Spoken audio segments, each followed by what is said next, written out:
Povo de Deus, paz do Senhor Jesus. Aproveitando que estamos em pé, abra comigo sua Bíblia, por favor.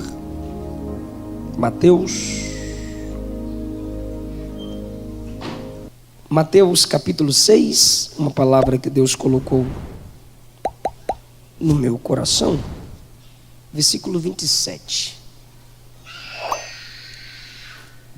Mas quem de vós, com suas preocupações, poderá acrescentar um côvado à sua estatura? 31, versículo 31. Portanto, não fiqueis ansiosos, dizendo: o que comeremos ou beberemos, ou com que nos vestiremos? 33 e 34, por favor. Buscai primeiro o reino de Deus e a sua justiça, e todas estas coisas vos serão acrescentadas. Não fiqueis ansiosos com o amanhã, porque o amanhã cuidará de si mesmo. Basta a cada dia o seu próprio mal. Amém. Podeis assentar. Irmãos, a ansiedade é o mal do século. A palavra ansiedade significa estrangulamento. É como se, através da ansiedade, por causa dela, os homens perdessem a capacidade de raciocinar. Falta oxigênio ao cérebro quando alguém é estrangulado. Faltam-lhe pensamentos sóbrios, certezas no que fazem. A ansiedade pode ser uma semente maligna que se torna uma árvore, cujos frutos são podres. Frutos que não permanecem ou nos impedem de darmos frutos para a glória de Deus. E Mateus 3 e João 15 diz que se não damos frutos para a glória de Deus, há um machado colocado na nossa raiz. Ou seja, uma árvore cortada pela raiz desiste. Não haverá mais retorno, não há mais jeito. Por isso, Mateus 3 diz que na raiz da árvore que não produz bons frutos está o machado. E por causa da ansiedade, há pessoas que, como árvore cortadas desde a raiz, não conseguem se levantar mais, não conseguem se erguer mais. João 15,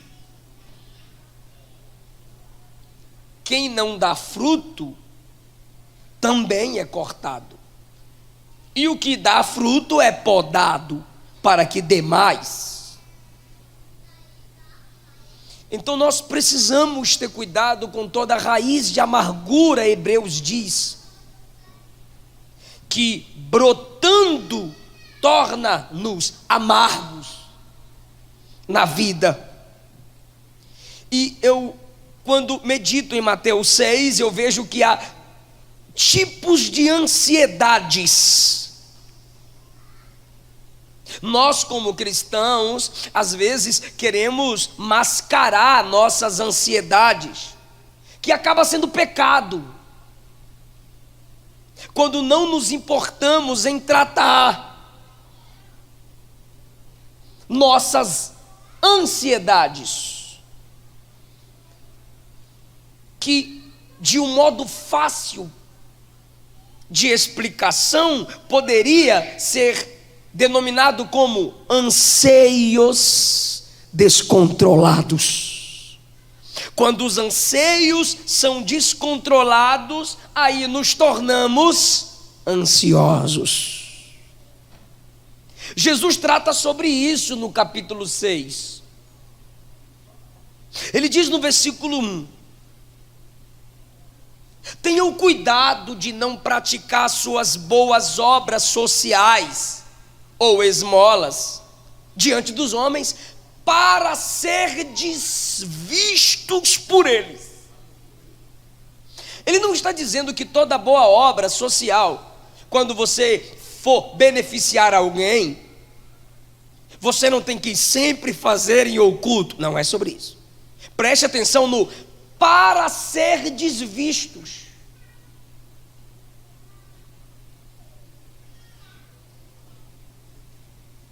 No 2 ele diz: quando deres esmolas, não toque a trombeta diante de ti,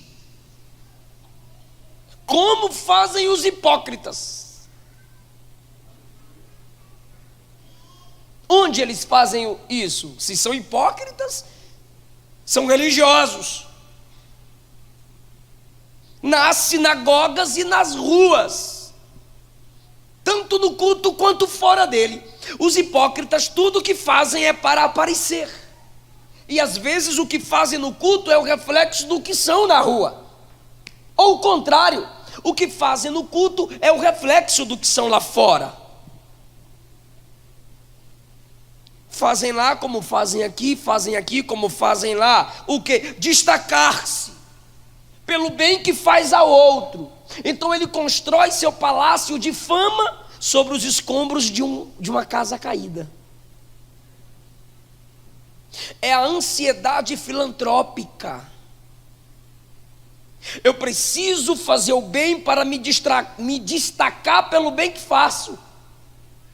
Eu não estou fazendo o bem pelo bem. Eu não estou fazendo o bem em prol do necessitado. Eu estou fazendo o bem em prol do meu nome.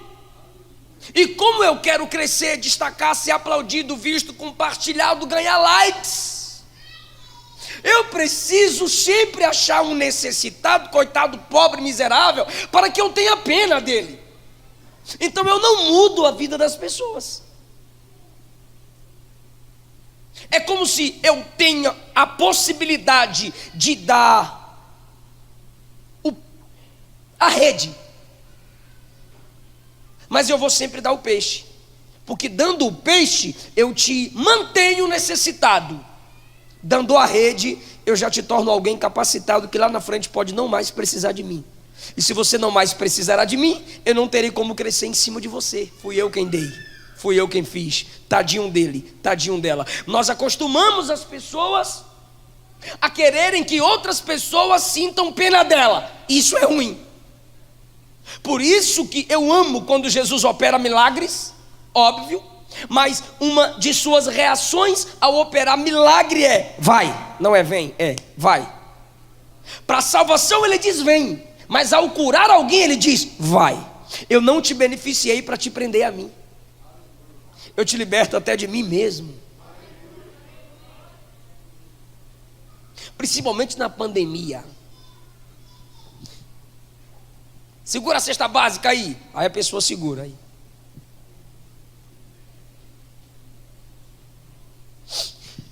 Eu conheço projetos que precisam ser mostrados para angariar fundos, receber apoio, sérios.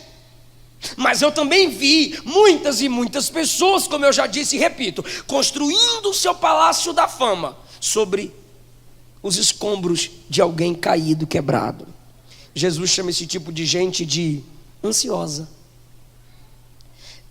Eu quero tanto aparecer, que ao invés de me potencializar para o reino, eu me potencializo mostrando que alguém depende de mim.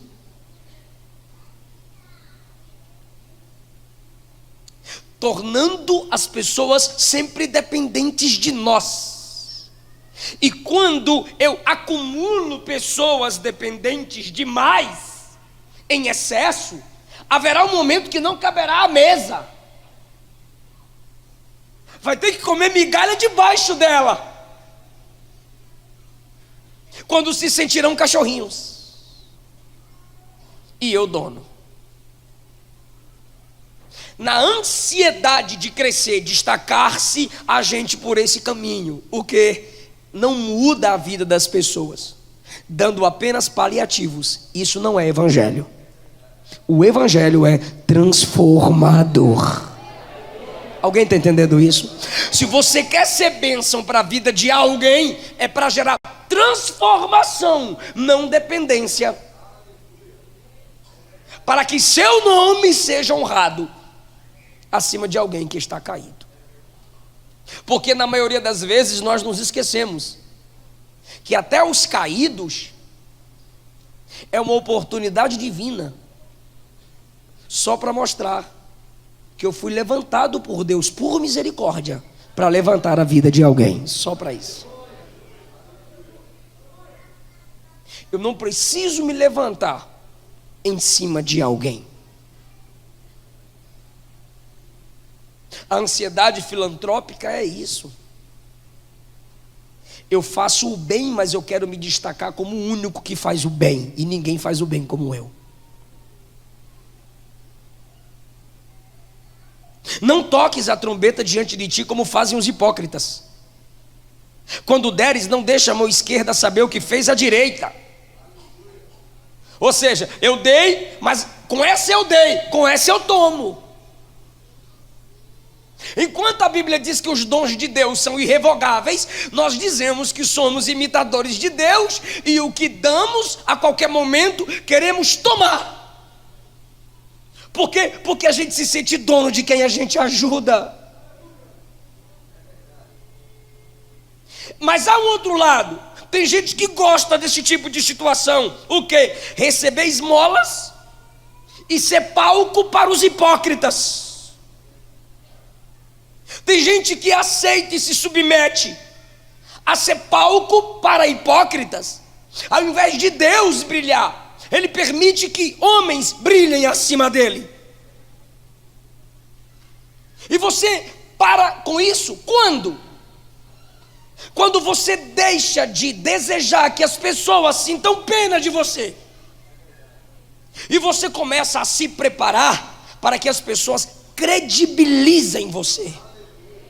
Quem não tem potencial é mendigo de dó das pessoas. Ninguém tem dó de mim, ninguém tem pena de eu. Passou por mim, não me deu paz do Senhor, não falou o nome de eu. E qualquer coisinha, você quer desviar, quer mudar de igreja, crente não presta, vá para o YouTube e vire desigrejado. Porque você gosta que as pessoas sintam pena de você. Mas quem tem potencial não quer que ninguém sinta pena dele. Ele não fica onde é tolerado, onde é respeitado. Porque sabe do valor que tem pela graça de Deus na vida dele.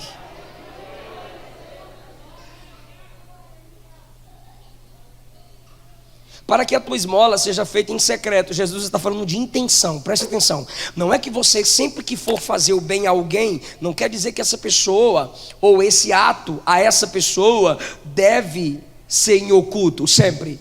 A não ser que tu ande furando os olhos dos outros. O que Jesus está deixando claro é a intenção. Cuidado ao fazeres boas obras para ser visto. Não é para beneficiar, é para ser. Qual é a intenção? Não é mudar a vida de alguém, é crescer em cima daquela pessoa. Jesus está tratando da intenção. Ansiedade filantrópica, ansiedade espiritual. Eu já passei por aqui. Muitos obreiros já passaram por aqui. Quem é experiente na fé tem que assumir que já teve ansiedade espiritual, ou ainda tem, e hoje é noite de cura. Olha a ansiedade espiritual, meu amor. Versículo 5: quando tu orares, não seja como os hipócritas, pois eles amam orar em pé nas sinagogas e nas esquinas das ruas, para serem vistos. Ela não está orando simplesmente porque as poltronas estão ocupadas com todo mundo ajoelhado. Ela não está orando em pé porque não tem mais como orar de joelho. Ela está orando em pé para que todos vejam que ela está orando. Principalmente quando a câmera vem chegando.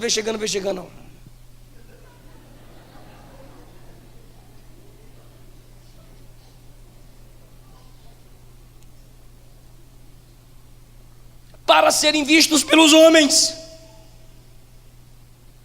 Esses que fazem isso, disse Jesus, já receberam o seu galardão, já receberam sua recompensa. O fato dos homens te virem fazendo o que você quis que te vissem, já é sua recompensa. Se valendo da espiritualidade para aparecer, para destacar-se. Isso é perigoso. Mas tu, quando orares, é quando, não é se. Crente orar não é possibilidade. É quando orares, é necessidade, é fato. Mas tu, quando orares, entra no teu quarto e fechando a porta, ora teu pai que está em secreto. E teu pai que te vê, não é te ouve, é ver. Porque oração para Deus é mais que palavras, é ação que se vê, não é só palavras que ele ouve. Então o fato de eu ficar em pé para orar, querendo me destacar, o pai no secreto está vendo que eu quero aparecer.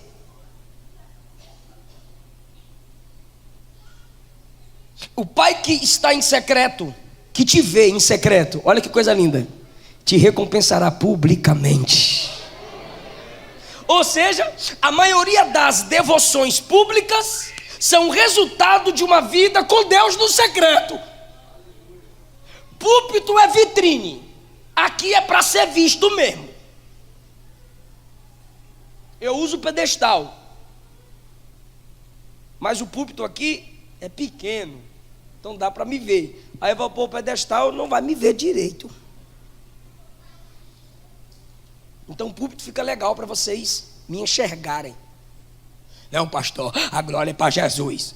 Eu sei que a glória é para Jesus, mas você tem que olhar para mim. Púlpito é vitrine. Não tem aquele negócio, se você vier aqui esperando receber alguma coisa de mim, tu vai sair daqui sem nada. Não, é melhor tu largar o microfone. Se você não tem nada para dar, você não tem que tomar nenhum tempo no microfone. No culto ninguém é tão cheio que tenha tudo, mas também ninguém é tão vazio que não tenha nada. Se não tem nada, vaza, dá lugar para outro. Aqui é lugar de mostrar o que se preparou. Aqui é lugar de cantar o que se ensaiou. Aqui é lugar de conduzir a igreja a dar a Deus o que ela também recebe de nós. Agora no quarto fechado, ali sim é lugar de se esvaziar e dizer, tenho nada, sou nada, se o Senhor não me der graça, eu já estou desviado, caído, miserável, pobre, segue nu.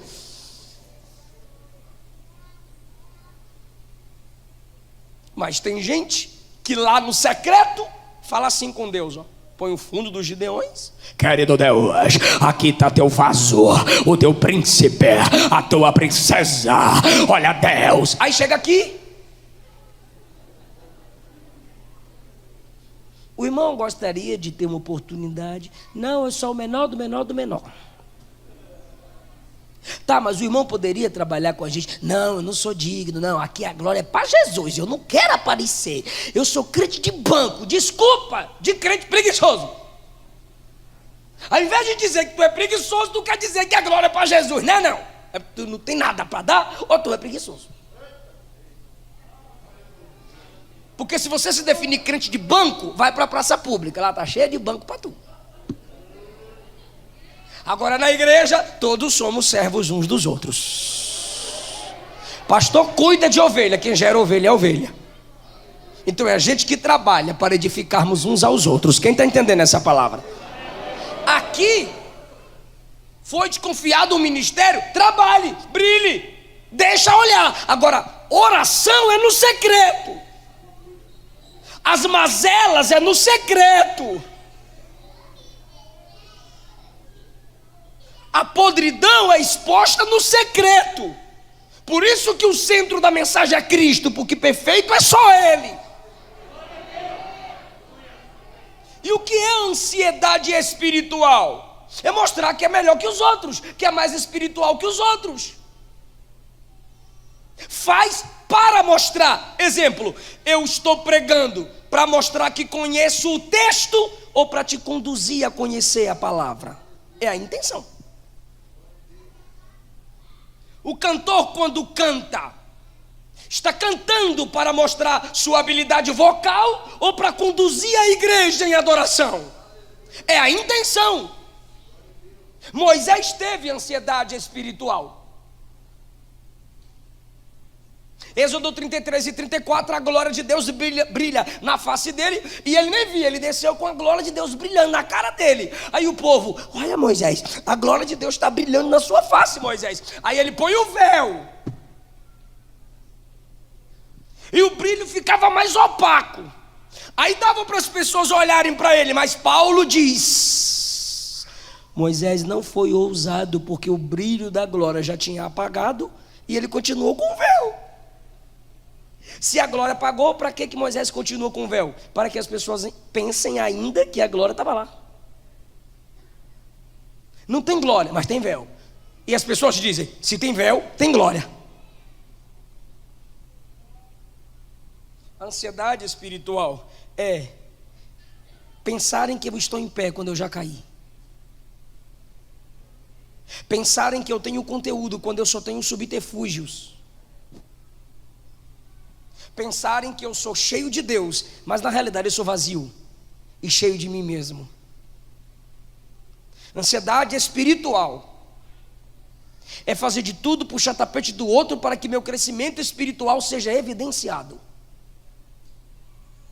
Eles oram em pé, eles oram para serem vistos. Eles falam demais, versículo 7. Pensam que por falarem demais serão ouvidos.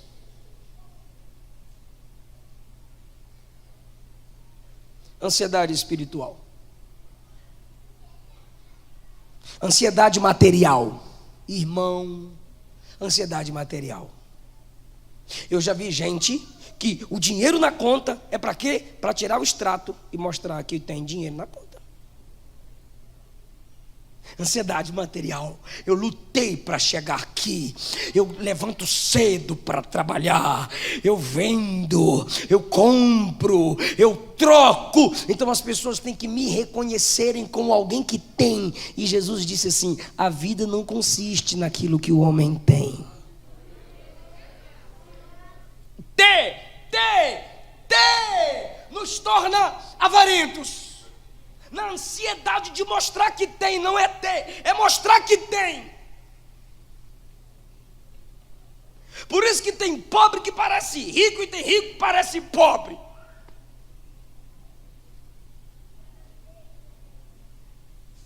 Olha o texto, versículo 19: não ajunteis para vós tesouro na terra, onde a traça, a ferrugem os corroem, e onde os ladrões arrombam e roubam. Não ajunteis para vós. Isso aqui é reino. Pastor, eu não posso economizar? Deve. Até Jesus economizou 12 cestos. Eu não posso projetar o futuro? Deve. Davi deixou tudo preparado para quando Salomão assumisse o trono. Futuro projetado. Então onde está o erro? Para vós. Jesus não economizou 12 cestos para si. Davi não preparou todo o material para o templo para ele construir para a glória dele, mas era para o templo onde Deus seria glorificado nele. Aqui está o erro. Preste atenção que Jesus trata da intenção. As ansiedades nascem nos anseios descontrolados. E o que são anseios descontrolados? Primeiro, quando eu só penso em mim. Você faz o bem ao outro, mas não é pensando no outro, é pensando em si. Você está orando, você está cantando, você está pregando, mas não é pensando em Deus, é pensando em si.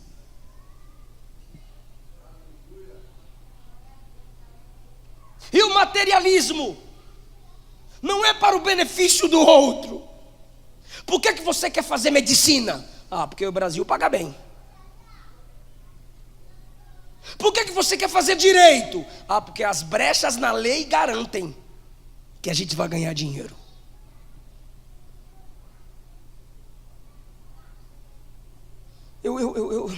Ai, meu Deus do céu, tem umas coisas que me estressam, aí depois eu sou polêmico. Eu chamei um pregador, pastor. Eu falei, para que quando tu vai pregar, tu posta o story das 3 letrinhas do seu carro, BMW? Tu sabe quem te deu dinheiro para tu comprar esse carro de 3 letrinhas? Bestalhado. A igreja. E você sabia que nessa mesma igreja tem viúva esperando o salário mínimo cair todo mês? Sabe o que ele me disse? Jogador ostenta para que outros sejam jogadores. Eu tenho que ostentar para que outros sejam pregadores.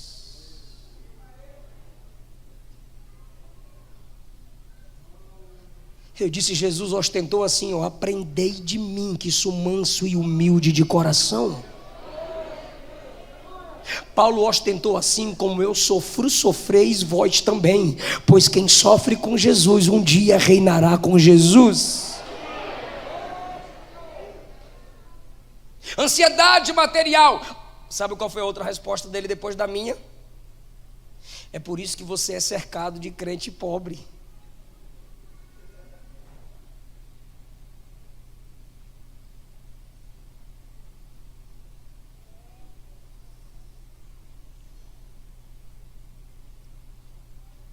A ansiedade material. Ansioso para ter é o mesmo que é ansioso para mostrar o que tem. Não ajunteis para vós tesouros na terra. Não ajunteis para vós tesouros na terra. Não coloque seu coração naquilo que é terrenal. Cuide, zele e trabalhe, mas não ame.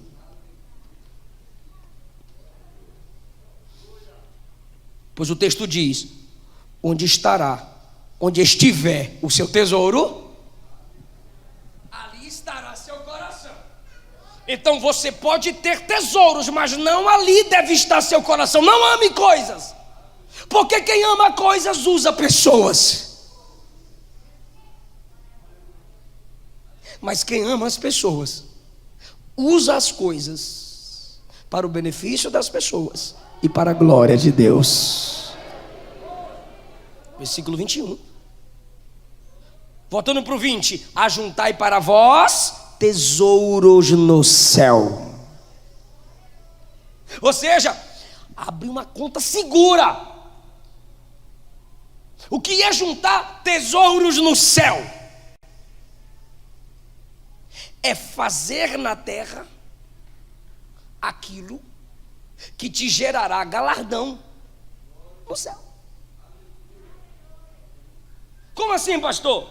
Cuide daquilo que o céu se importa. Porque nós temos a mania de dizer assim: olha, a igreja tem muitos problemas, mas olhe só para Jesus. Aí tu imagina a pessoa levantando a cabeça, igual a propaganda que eu vi do Whindersson. A pessoa olhando para cima: Jesus? Aí Jesus responde assim: não olha para mim não, olha para a igreja. Ela é minha mão, eles são meus pés. Entendeu não, irmão? Nós somos membros do corpo de quem, irmão?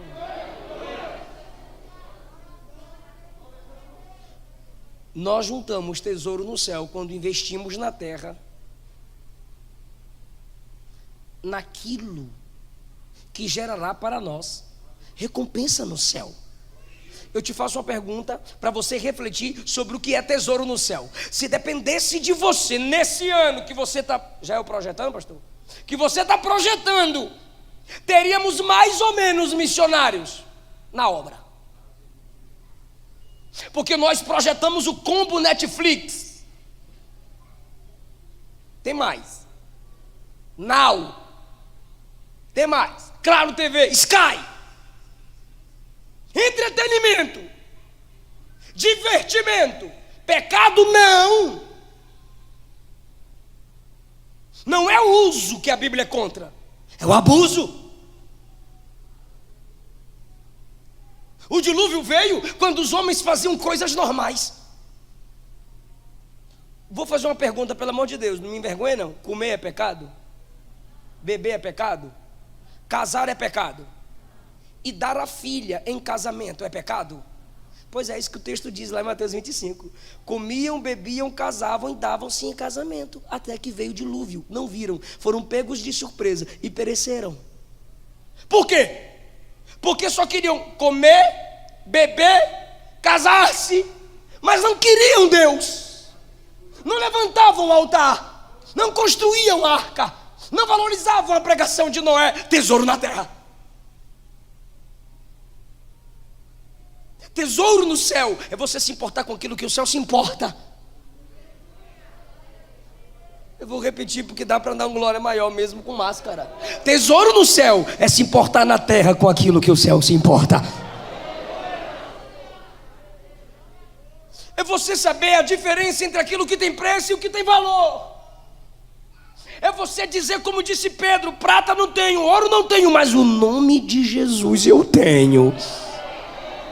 Tesouro no céu é o que Moisés fez. Eu bati nele, agora eu vou elogiar, porque perfeito é só Jesus. Olha Moisés, o povo e Moisés. O povo só levava chicotada, Moisés carinho. O povo, vestes de escravos, Moisés, vestes de príncipe. O povo comia pepino, cebola, Moisés, comida do palácio. O povo pisando barro, Moisés pisando nas ruas asfaltadas do Egito e do palácio. Mas no deserto, o povo, roupa de escravo, comida de escravo, chicotada que se dá em escravo, dizia o quê? Queremos voltar para o Egito. Moisés, que tinha tudo que era bom no Egito, disse: eu só saio daqui se sua presença for comigo. Se sua presença não for comigo, eu não vou a lugar nenhum. Eu quero a presença. E o que Hebreus 11 diz? Ele abriu mão dos tesouros do Egito. Ele rejeitou ser chamado de filho da filha do chefe, Faraó, para sofrer com o povo de Deus no deserto. Tesouro no céu. Irmão, e acumular tesouro no céu pode gerar percas aqui. E essas percas aqui nos entristecem momentaneamente. E o mundo se alegra, e o mundo rala bucho, e o mundo parece que está tudo de boa. E você, meu Deus, eu sou crente, eu renuncio, eu leio Bíblia, escola dominical, eu vou para o culto. E que prova é essa? Mas Jesus disse: hoje o mundo canta e vocês choram, mas um dia o mundo se lamentará, e a vossa tristeza se transformará em alegria. Oh, aleluia! Quando você diz não ao pecado, você está juntando tesouro no céu. Quando você perde, quando você não mente para ganhar, quando você não mente para vender, por causa do nome de Cristo que está na sua vida, você está juntando tesouro no céu. Quando você coopera para o benefício da casa de Deus, o sustento da obra de Deus, dos ministros de Deus, dos missionários que fazem o que você não faz, você está juntando tesouro no céu. Se depender de você, vai abrir mais congregações. Se depender de você, os missionários vão continuar no campo ou voltam. Se depender de você, o mecanismo, a estrutura organizacional da igreja prevalece tão organizada e confortável ou não, tesouro no céu. Mas o ansioso A ansiedade material ou a ansiedade pelo materialismo não me faz pensar no amanhã, me faz pensar no agora, não me faz pensar no reino, não me faz pensar na igreja, não me faz pensar no evangelho, não me faz pensar nos missionários, não me faz pensar no crescimento da igreja, nem como organismo, nem como organização. Por quê? Porque o seu anseio é ter coisas, dinheiro. Já percebeu que a maioria das pessoas que chama pastor de ladrão se incomodam quando o pastor fala de dízimo e oferta? E dízimo e oferta, na maioria das vezes, é dinheiro. Então, se você só se incomoda com dinheiro, é porque você ama o dinheiro. E quem ama o dinheiro na Bíblia é avarento. E o avarento na Bíblia é idólatra. Então, se para você o pecado do pastor é roubo, para Jesus seu pecado é dois: avarento e idólatra. O ladrão foi salvo na cruz, tem chance para o pastor, e para tu não.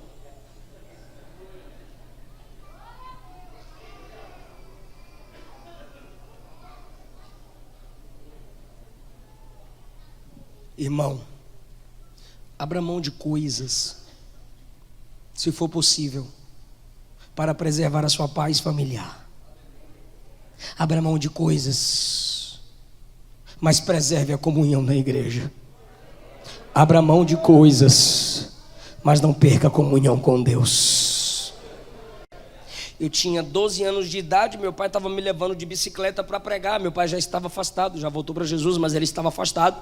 E enquanto meu pai me levava de bicicleta para pregar na cidade de Ilhéus, Bahia, ele bateu na minha cabeça com o queixo. Filho, vou te dar um conselho. Eu disse, pode dar, pai. Ele disse, a vida é dura, gera muitas percas, mas o conselho que eu quero que você guarde é: perca tudo nessa vida, só não perca a presença de Deus. Não perca a presença de Deus. Junte tesouro no céu. Coloque o que você pensa que tem valor no âmbito celestial.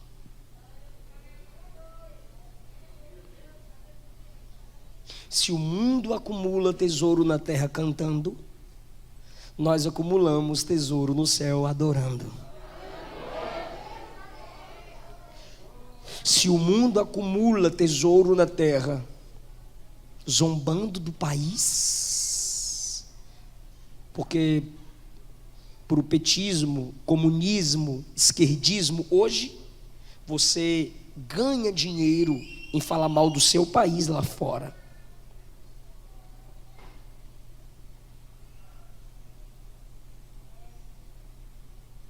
Eu já levei vários bloqueios financeiros no YouTube, no Instagram e no Facebook, por falar aquilo que a palavra manda, que é contrário ao progressismo, comunismo, esquerdismo, petismo. Vários bloqueios. Amanhã eu tenho uma aula para mais de 13 mil alunos online, às 8 horas. Mas eu não sei por qual rede social eu vou transmitir a aula. Por isso que quem quiser estudar tem que fazer a inscrição, porque de última hora eu saberei qual das minhas plataformas estarão liberadas para as pessoas estudarem comigo. Porque no mundo você acumula dinheiro na terra zombando da palavra de Deus.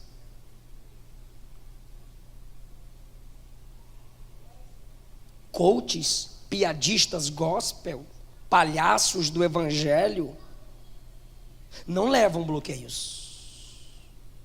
Pregar a cruz, família como ela é, pecado, leva bloqueio. Porque juntar tesouro na terra é fácil. Juntar tesouro no céu, você precisa da graça que vem do céu.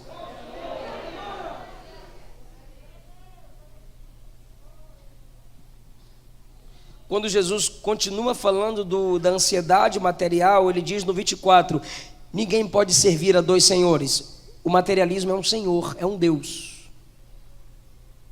Quando você vai ter filho? Quando eu tiver dinheiro.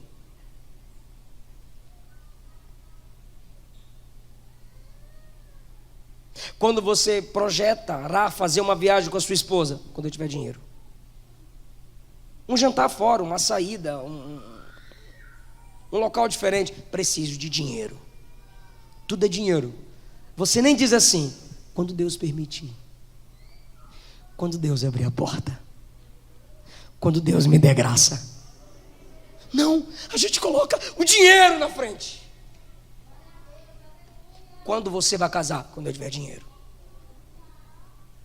Quando você vai assumir essa moça como sua noiva? Dinheiro, dinheiro, dinheiro, dinheiro. Aí Jesus diz: o dinheiro é um senhor, está te controlando. Nenhum homem pode servir a dois senhores. Ou você odeia um, ou ama o outro. Ou você se apega a um, ou se apega ao outro. Irmão, quem não é dominado pelo materialismo, quem não tem ansiedade material, sabe que Deus é provedor.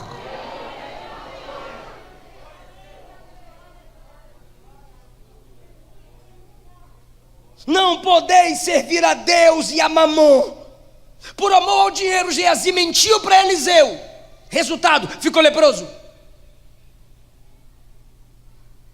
Por amor ao dinheiro, Judas traiu Jesus. Resultado, morte e a perca do apostolado e da salvação. Por amor ao dinheiro, os irmãos de José o venderam por algumas moedas, porque se não amassem o dinheiro não venderiam, dariam de graça ou matariam, mas o venderam. Resultado, tiveram que enfrentar fome, mentiram para o pai, foram malditos e depois sustentados pelo José que desprezaram. Por amor ao dinheiro, Ananias e Safira, um casal, mentiram ao Espírito Santo na hora da oferta. Resultado, morreram. Que hora? Na hora da oferta. E quem matou? Consolador. Sua música que tu gravou. Não sai daqui. A pombinha. Tem uma pombinha branca voando nesse lugar. A pombinha matou o casal. Que hora? Na hora da oferta. Por quê? Porque mentiram. E por que mentiram? Venderam por 100 mil e disseram que tinham vendido por 50 mil. Por isso, pastor, era só falar: não queremos dar, o dinheiro é nosso. Ok, vaza. Mas o amor ao dinheiro, o amor ao materialismo, fizeram com que o verdadeiro culto fosse manchado pela mentira, por amor ao dinheiro. Olha a ansiedade material, gente, versículo 25. Não vos preocupeis pelo que haveis de comer, beber, pelo que haveis de vestir. A vida é mais do que a comida e o corpo é mais do que a veste. Você pode não ter como comer o que quer, mas está vivo. Você pode não ter a roupa que está desejando, ou que a Globo fica, veste, veste, veste, ou que a loja do shopping diz, é sua cara, é sua cara, é sua cara. Você pode não ter a veste que quer, mas seu corpo está funcionando. É isso que Jesus está dizendo. Olha para a sua vida por uma escala de valores. Vai perder a paz porque não tem a comida que quer. Você está vivo, então jejua. Vai perder a paz porque não tem a roupa igual o colega tem, a vizinha tem. Não, pelo menos seu corpo funciona. Tem gente que a veste é bela, mas a alma é podre.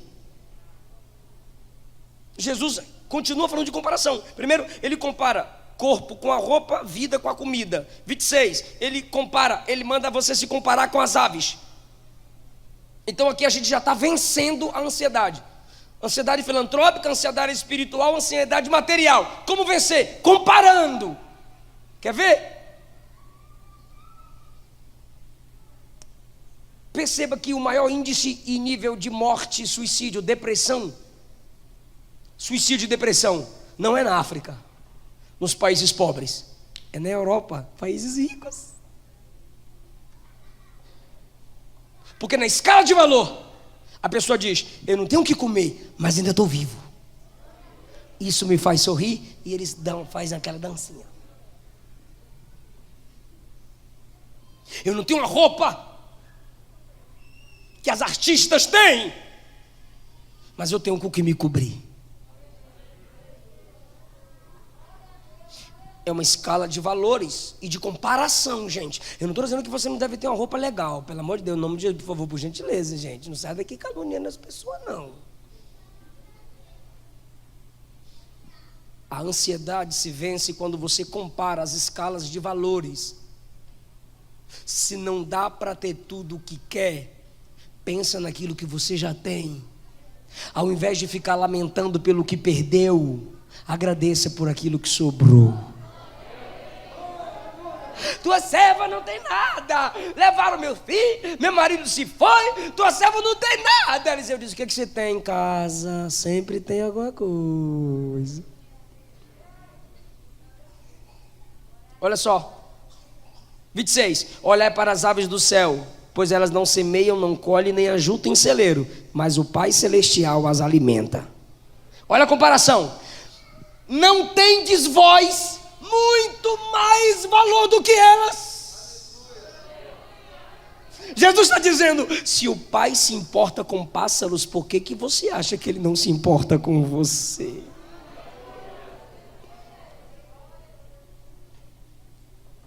Olha o 27. Quem de vós com suas preocupações poderá acrescentar um côvado à sua estatura? Então eu acho que eu não tenho ansiedade, né, irmão? Jesus está dizendo assim, ó: a ansiedade não vai aumentar nada de positivo. A ansiedade não vai acrescentar na sua vida. Calma.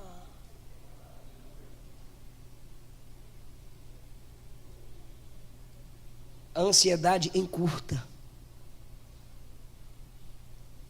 28. E quanto às vestes, por que vos preocupeis? Diga: preocupeis.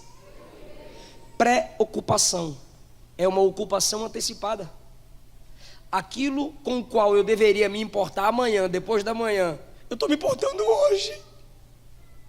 Eu cheguei para um jovem na nossa igreja, ele todo triste, uns 3, 4 dias.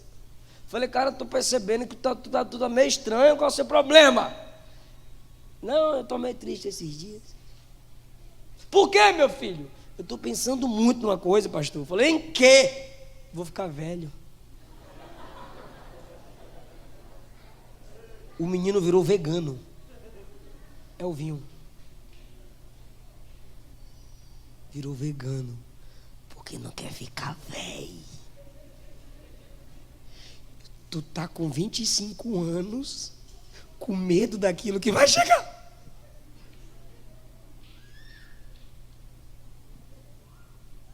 Preocupação.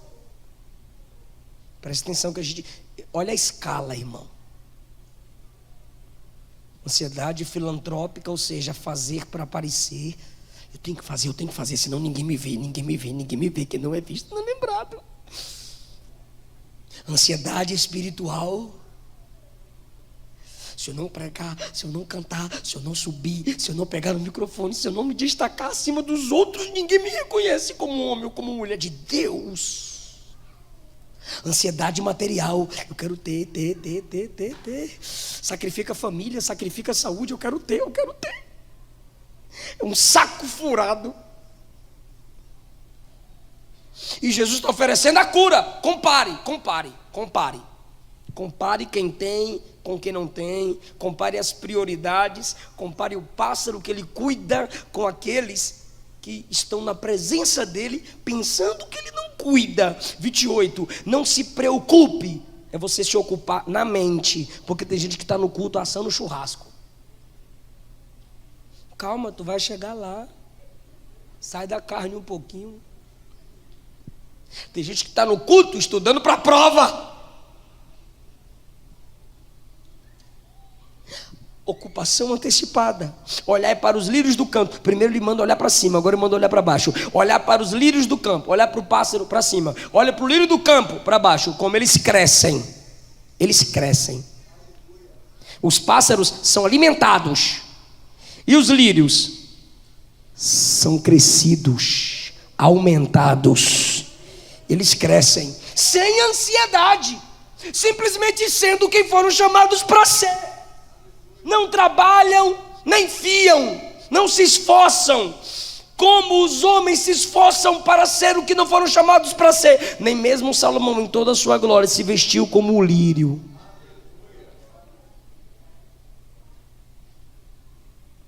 Se Deus veste a erva, irmão, olha o que Jesus está dizendo para a gente encerrar. Se Deus veste a erva do campo, que hoje existe e amanhã se acaba, olha o que ele está dizendo. Ele não vestirá muito mais a vós? Ah, irmão, é Jesus que está dizendo: eu vou vestir você, eu vou cuidar da sua aparência, eu vou manter a sua dignidade. Quem gosta de deixar as pessoas peladas é o capeta. Jesus quer te vestir em todos os sentidos.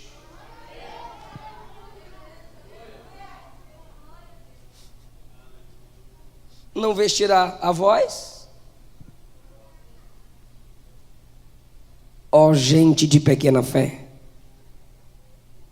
Então, o que é ansiedade? Pouca fé. 31. A gente termina no 34. Eu vim versículo por versículo. Não fique ansioso dizendo o que comeremos, ou o que beberemos, ou o que nos vestiremos. Ansioso. Então perceba que primeiro a gente começa pensando, versículo 28, e depois a gente termina falando. Porque a pessoa ansiosa, ela pensa e fala, mas o pensamento dela é materialista, é ansioso, e isso se reflete nas suas palavras. Não fiqueis ansiosos dizendo o que comeremos, o que beberemos, o que nos vestiremos, como é que eu vou comer, como é que eu vou... Aí Jesus diz no 32, todas essas coisas os ímpios buscam.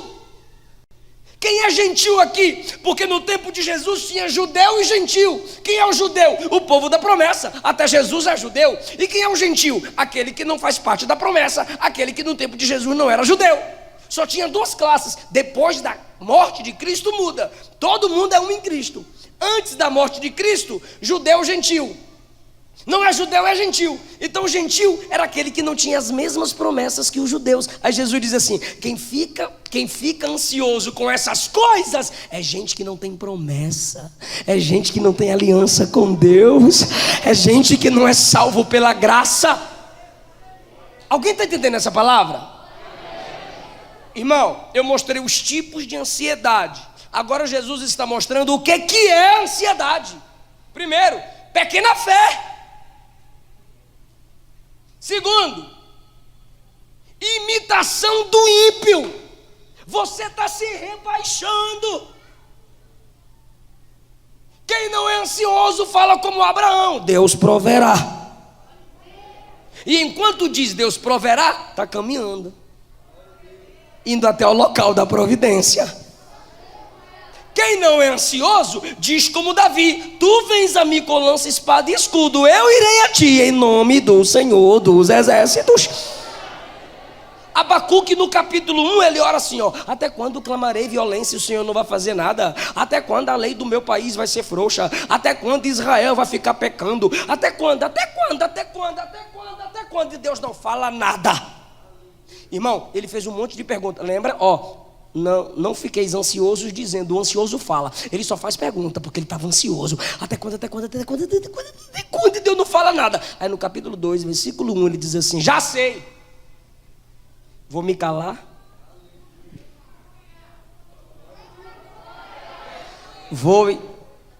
não posso fugir da câmera não, vou entrar na torre de vigia, que é onde o guarda ficava sozinho. Agora, ó, vou me calar, vou entrar na torre de vigia e vou aguardar a sua resposta. Isso é no versículo 1, quando ele assume a torre de vigia para calar a boca, falar menos e ouvir mais. Versículo 2, disse o Senhor a Abacuque. Aleluia!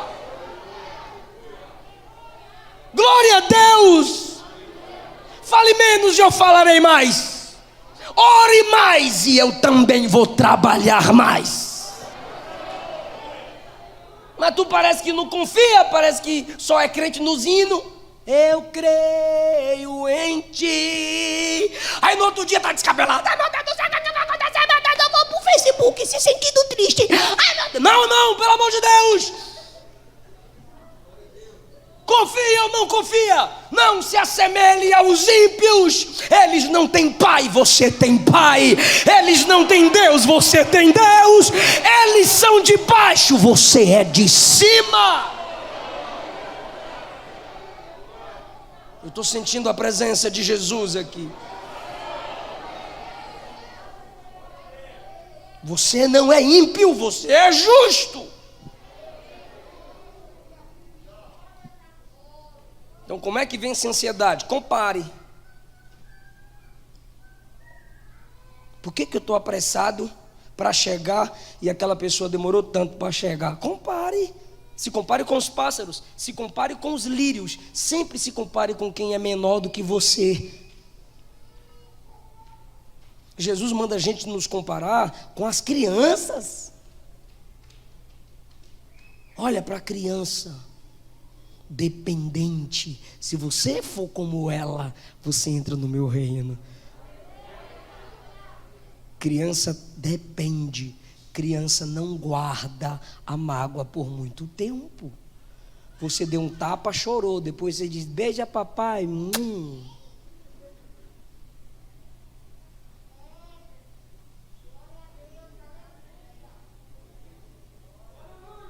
Porquanto vosso Pai Celestial sabe do que você necessita. Lembra do materialismo? Eu quero ter. Mas Jesus diz assim: o Pai sabe do que você necessita. É aqui que você vence a ansiedade. É necessário? A minha esposa viveu muito tempo ansiosa com caroço no seio. E era um tipo de ansiedade espiritual. Porque ela dizia, Jesus vai curar, Jesus vai curar. 1 ano, Jesus vai curar. 2 anos, Jesus vai curar. 3 anos, Jesus vai curar. 4 anos, Jesus vai curar. Eu falei, não vai não. Por quê, amor? Eu falei, já tem 4 anos, não curou, vai curar mais não. Mas eu estou orando. Eu falei, eu também, ele não vai curar. Ela, isso é palavra de ânimo? Eu falei, é. Como assim? Eu falei, que necessidade ele tem de te curar se você tem plano de saúde?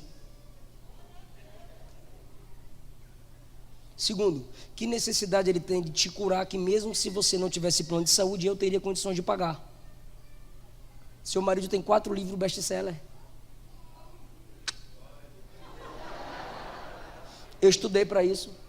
Seu marido dá aula em 4 faculdades. E prega numas igrejas boas que tem oferta boa. E prega numas igrejas ruins que tem oferta ruim. Eu tenho condições de pagar a cirurgia. A doutora falou para você não se preocupar com a cirurgia. O doutor, amigo de sua família. E você tem plano de saúde. Ele vai deixar de fazer o milagre na vida de quem não tem condições para fazer na vida de quem tem condições. E o milagre? Falei, toda providência é divina, ainda que não seja milagrosa.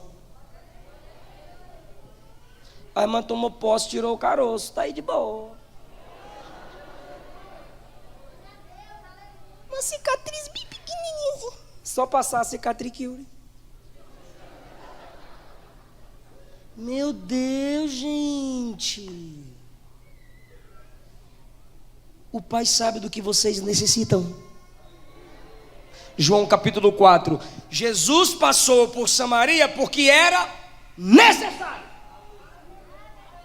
E se não fosse necessário, ele não passaria por Samaria. Jesus nunca correu.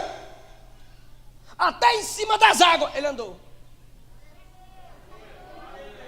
Os discípulos morreram, vai morrer, vai afundar. 12 machos gritando no barco, socorro, é um fantasma. E Jesus andando, calma, oxi, panquetutu isso. Respira. Você está viva. Você está vivo. Ele é teu pai. Sua família está de pé. Glória a Deus. Então a gente vem se comparando, alcançando as prioridades, sabendo o que é necessário e o que não é. Último lugar, buscai primeiro o reino de Deus e a sua justiça. Irmão, se você se ocupar mais com as coisas de Deus, Deus se ocupará também de cuidar das coisas que você necessita. Você sabia que eu não pago roubo para essa mulher? Pago não. A loja manda na porta. Posta aí, faz propaganda. Poste, pode postar o dia todo. Eu não pago roupa para os meus filhos. As lojinhas mandam, faz a propaganda, é de Deus. A irmãzinha aqui com um mês, pastor, 90 mil seguidores no Instagram, manda mais, Jesus. E o Eliseu Filho, 180 mil, manda mais, Jesus. Quem administra? Os pais.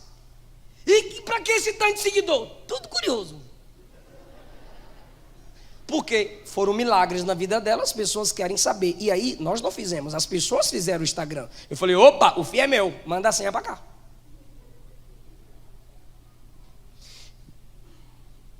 Mas, permita-me 5 minutos, por favor. Depois daquela conversa com meu pai, fui pregar em Brasília e fiquei em Brasília. Morei até os 15 anos com um casal, irmão Erasmo e irmã Glória. Samambaia, QR 320. Você pode chegar lá hoje. O pastor deles era o pastor Carlinhos. Pode perguntar à irmã Glória, irmão Erasmo. Samambaia Sul, Distrito Federal, quadra 320. Casarão de esquina, primeira casa da quadra, quando você entra na Samambaia. Todos os dias, de meia-noite às 4 da manhã, eu estava de joelhos orando.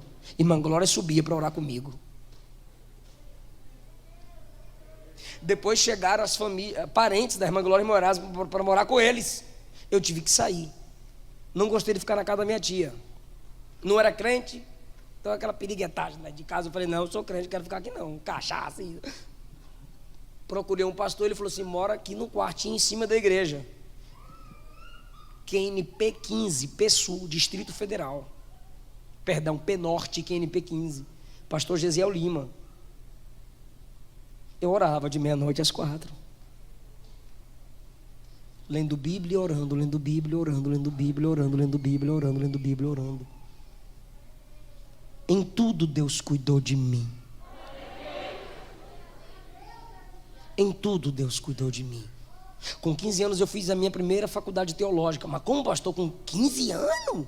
Não era como hoje a facilidade. Há 15 anos atrás, 16 na realidade. Pastor Eduardo da M Norte fez o cadastro no nome dele. Eu pagava. Porque quando o pastor mudou, chegou outro pastor e disse, mudou, o sacerdote mudou a lei, eu vou querer o quarto. Eu falei, fica à vontade. Aí fui morar no barraco de fundo do pastor Eduardo, tinha um lava-jato na frente. Ele disse, trabalha no lava-jato aqui na frente e você mora no barraco de fundo. Eu falei, fechou. Quando ele ia pagar meu salário, ele descontava o aluguel e eu dizia, paga minha faculdade. Uns livros grandes da faculdade da Baleia. O cadastro era no nome dele. Eu fazia a prova no livro, gabarito. Ele ganhou o certificado no nome dele. Mas o conhecimento é meu.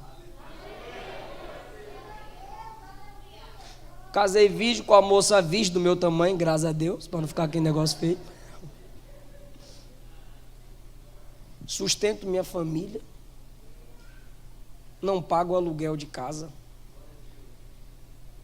Sou co-pastor em um campo aqui em Goiânia, Campo Central, pastor presidente, pastor Darlan.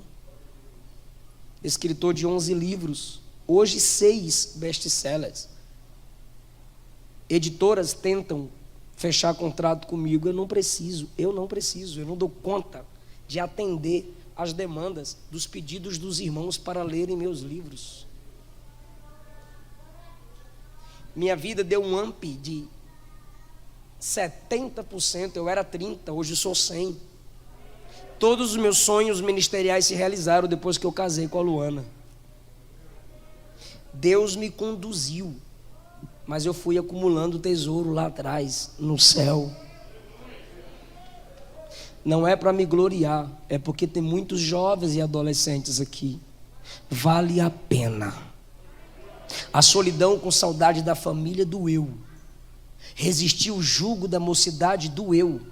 Dizer não a propostas de namoro e ficar dói na carne. Porque todo mundo faz, mas você não é todo mundo, você é de Deus. Então, se a gente nos dedicarmos a buscar o reino, Ele garante: eu vou acrescentar todas essas coisas que você necessita. Salomão, o que você quer, Salomão? Eu quero sabedoria. Você vai ser o mais sábio de todos os reis da terra. Jesus, com 12 anos, queria ficar no templo, ouvindo e interrogando doutores e mestres. Pode tocar aqui para começar a cantar com nós? Pode? Pode vir. Com 12 anos Jesus disse: eu prefiro ficar na casa do meu pai. Irmãos, busca o reino de Deus. Não é procurar não, viu, irmão? É buscar. Porque quando você procura, você não sabe onde está. Mas quando é buscar, é porque você sabe como é que acha o reino de Deus. É no jejum, é na oração, é na leitura da palavra.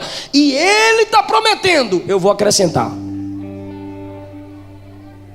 Teve gente que não pegou. Eu tomo posse. Ele vai acrescentar e eu tomo posse. Pergunta para mim, pastor. Pergunta para mim, pastor. O que Ele vai acrescentar? Projeção social. Você não precisa fazer para ser visto, só faça. Alguém vai ver. Ele vai te honrar. Quem precisa ver, verá. Crescimento material. Junta tesouro no céu. Pensa no reino. Pensa na igreja. Pensa na obra. E você vai ter tesouros na terra. Ele vai acrescentar. Ele não vai te dar a projeção. Ele vai aumentar o que você deseja.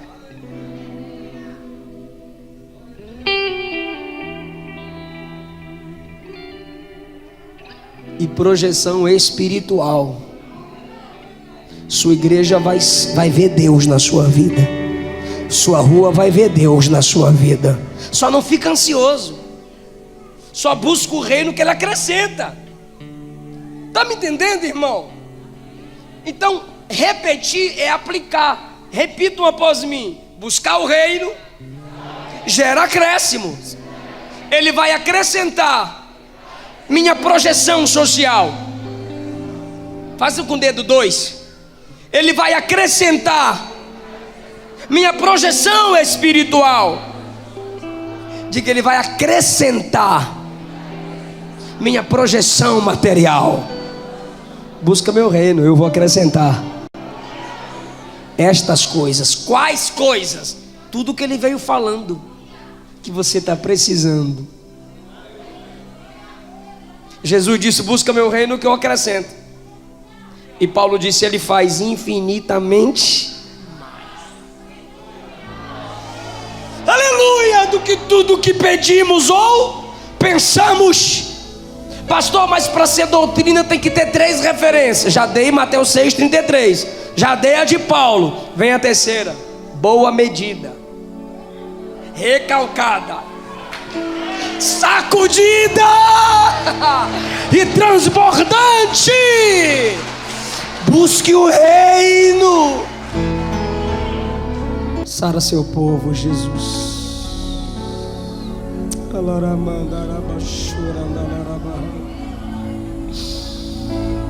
O Senhor ordenou que a gente não andasse ansioso, e às vezes a gente anda. Então nos perdoa porque nós desobedecemos. Mas às vezes a gente está doente pela ansiedade, pelo estresse. Nos perdoa, porque queremos o que o Senhor não quer para nós. Queremos governar nossa própria história, queremos que seja do nosso jeito. Nos perdoe.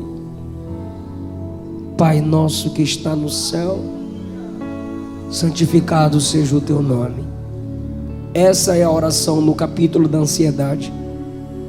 É saber que nós temos um Pai que está no céu, cujo nome nunca será envergonhado. Venha a nós o teu reino, ó Pai. Nos ajuda a vencer a ansiedade, reconhecendo que o Senhor reina sobre todas as coisas. Seja feita a sua vontade, ó Pai. Isso vence a ansiedade. Saber que nunca será do meu jeito, mas será do jeito que o Senhor quer. Seja feita a sua vontade na terra como ela é no céu. Ó Deus, a sua vontade domina em cima e embaixo. Dai-nos o pão de cada dia, ah Deus, o desejo pela simplicidade e pelo necessário diário. Perdoa nossas dívidas como temos perdoado quem tem nos ofendido. Isso sara o medo do futuro. Certeza de que fomos perdoados e graça para liberar perdão. Não nos deixe cair em tentação. Jesus. Muitos de nós temos medo de cair, de errar, de falhar. Tira essa ansiedade de nós, porque é o Senhor quem nos livra da queda. Não somos nós que nos mantemos de pé, é o Senhor que nos sustenta de pé. Porque teu é o reino, a honra e a glória para todos sempre. Esse é o golpe fatal contra a ansiedade. Tudo é para a glória do nome do Senhor, não para a minha glória. Não é para eu aparecer, não é por minha causa, é para a glória do seu nome. Nos ensina, nos instrui, em nome de Jesus.